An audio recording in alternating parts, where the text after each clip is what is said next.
Rick Beato put out a video, I think it was a couple weeks ago, showing how from 2004 until now, people's interest in music has declined by about 75%. And that's based on Google Trends, what people are looking up.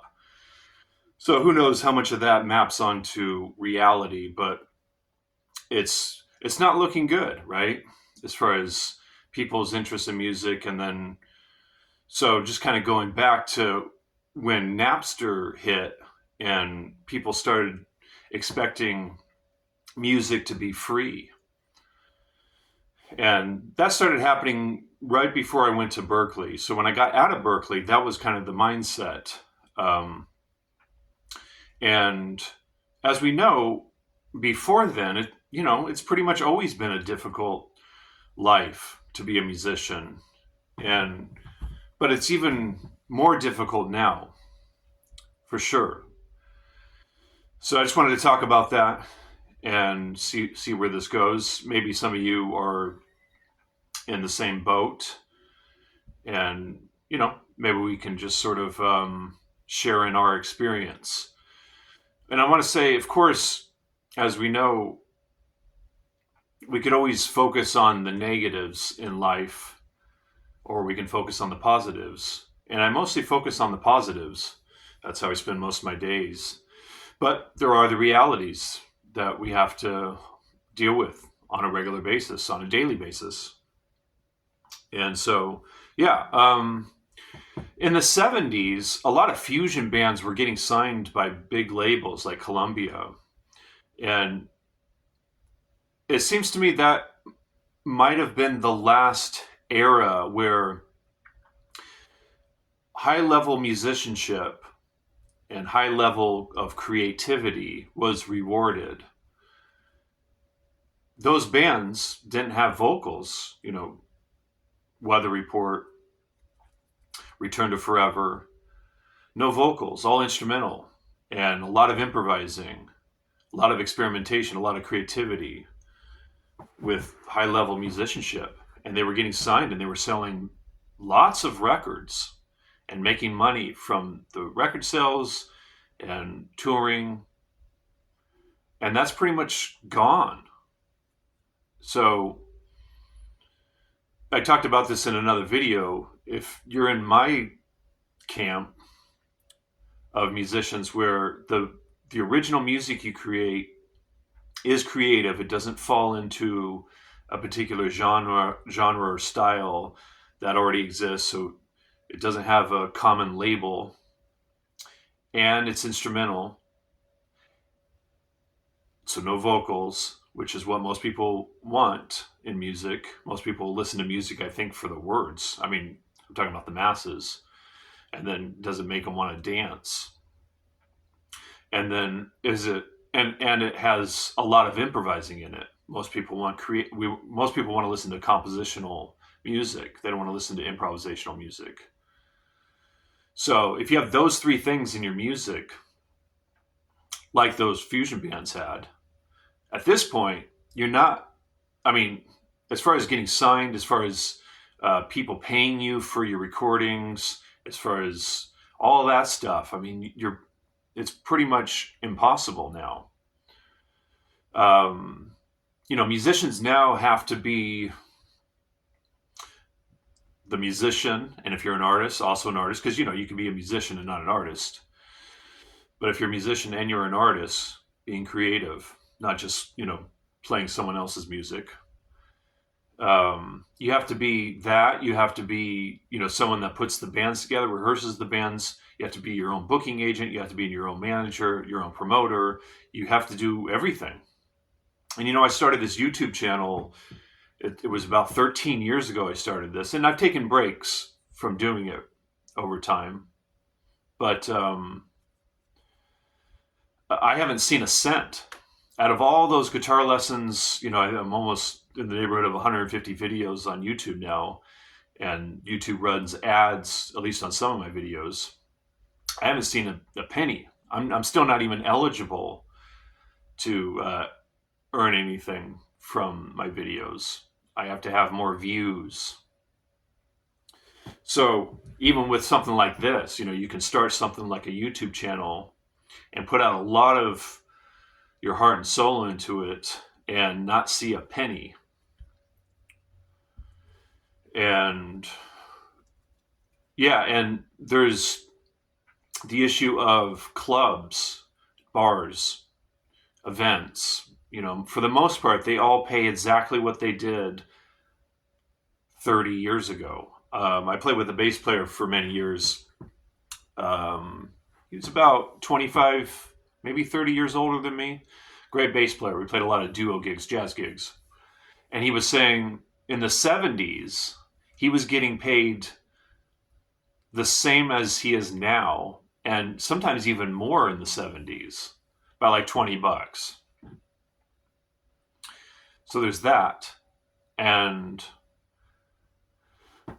bands that are comprised of hobbyists, which I think is awesome that there's people that do it as a hobby. But the issue, as far as it relates to professional musicians, is a hobbyist band can get the same amount of gigs, sometimes even more, because a lot of bands that are comprised of hobbyists play covers and tributes.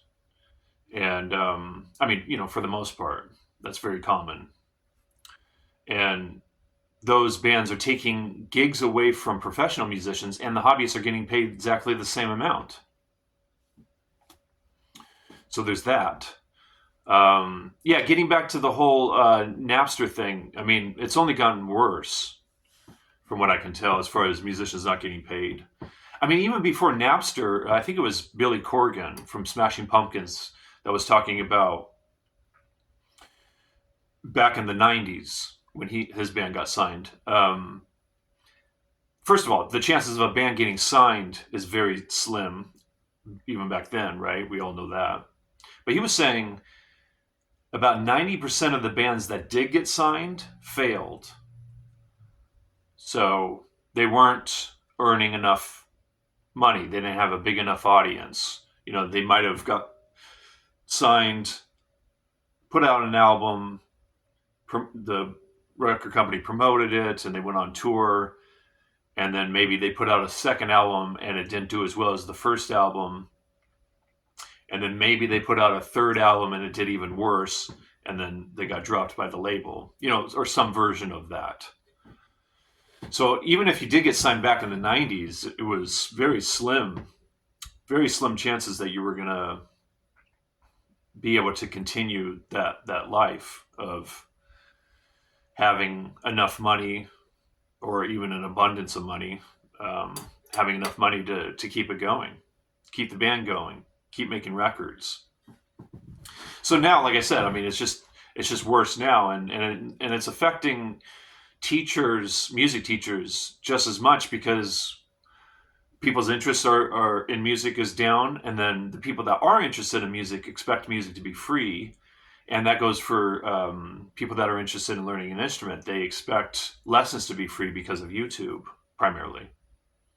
They expect that they can learn everything they need to know from free guitar lessons on YouTube. But that's a whole other video to make, because if you really want to get the most out of your music education, you want to get a private music instructor and maybe even take some classes.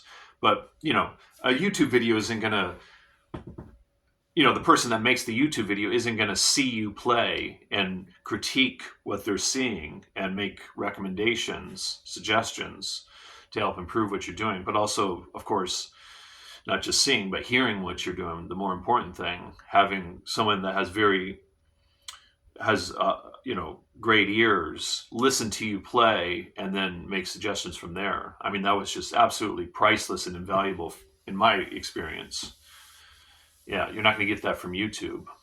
So, but yeah, most people expect music lessons to be free. And Rick Beata was talking about how all of his friends that are music teachers, pretty much all their students don't practice. So even the people that are interested in music, and then another step further from that is people that are interested in music and actually learning an instrument, those people don't even take it seriously. So if you're a professional musician, you really are in it because you really don't have any choice. I mean, I really, a good friend of mine, I don't really, what I was going to say is I don't really have a choice here as far as, I'm just so pulled by music. It's kind of like falling in love with someone. You don't choose whether you fall in love with someone. It just happens and you are kind of helpless, right? It's like that with musicians. There's really no choice in the matter. Pat Metheny has talked about this.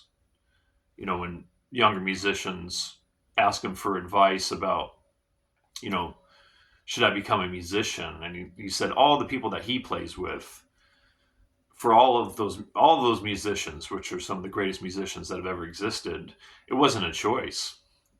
It was just something they had to do. So you really have to be in it for that. What I was going to say though is I don't really have an alternative career option as far as something else that I'm interested in. Had a good phone conversation recently with a good friend of mine, and he's considering becoming a therapist after he gets done as a touring musician. And that's something of interest to him. So I don't really have something like that. I mean, not that I even necessarily want that. It's just if you do have that as an option, it's not a bad idea to have that while you do the music thing. And I would imagine for most people that play music, that's what it's like. Yeah, so it's just it's a tough life, and some people have it much harder than I do. I saw this Patreon page of this guy that does blues guitar lessons, and he has over 5,000 patrons, paid patrons. And this other musician I'm aware of that I consider to be one of the most creative and one of the greatest musicians on the planet, he has like 100 patrons. So, you know what I mean? It's like if you kind of just do what is already accepted, kind of the basic things like blues guitar, that's just been around for so long. It's been established by others for so long now. It's not particularly creative to do that. Not that playing blues is bad. I'm just saying that being creative isn't rewarded. And that was a mistake I had that I made in my head anyways, is I thought the more original I became as a musician, the more creative I became. Because those are all the musicians I admired. They all came up with their own thing to varying degrees.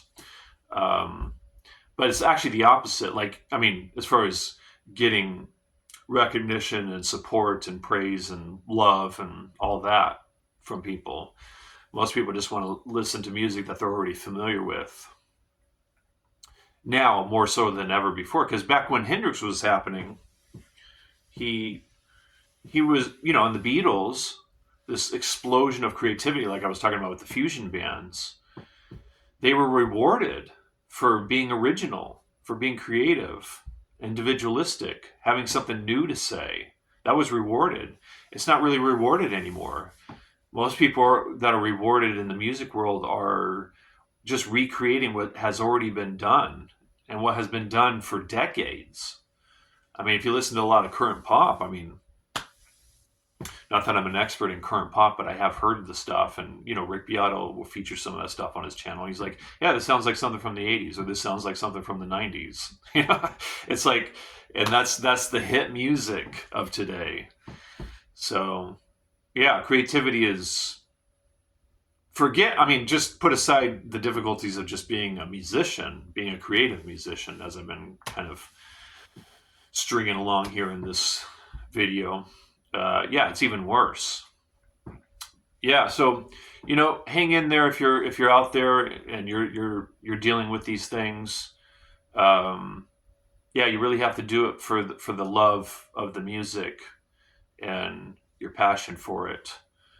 And I'm on a mission here. I'm on a mission as a musician and artist that I take seriously. And maybe I'll just leave it with this final thought. Otherwise, this video will go on way too long. Probably already has, right?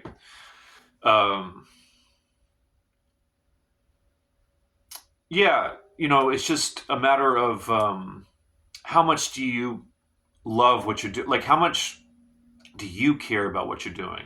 Because that really is what matters. Like, if you think in your head that what you're doing is really important and valuable, then it's true. Then it is. And if one other person gets hip to your thing, then um, that doesn't make it more valid as far as or just being more important, but it certainly is in the external world putting, you're affecting the external world in a positive way when you do that, when you affect one other person. And so that is very powerful. And, hopefully it could be more than one person. But yeah, if you just really believe in what you're doing and you're on this mission, then I think it's worth it. I was talking about this with a student. I guess one more thought. As my students know, once you get me talking about music or anything related to music, I just keep going. But it's this whole idea of like, how much are you willing to sacrifice the comfort for the music, and how much are you willing to sacrifice the music for the comfort? So those are questions that we all have to kind of figure out for ourselves and wrestle with. But anyways, yeah, I'll leave it with that. Thanks for listening.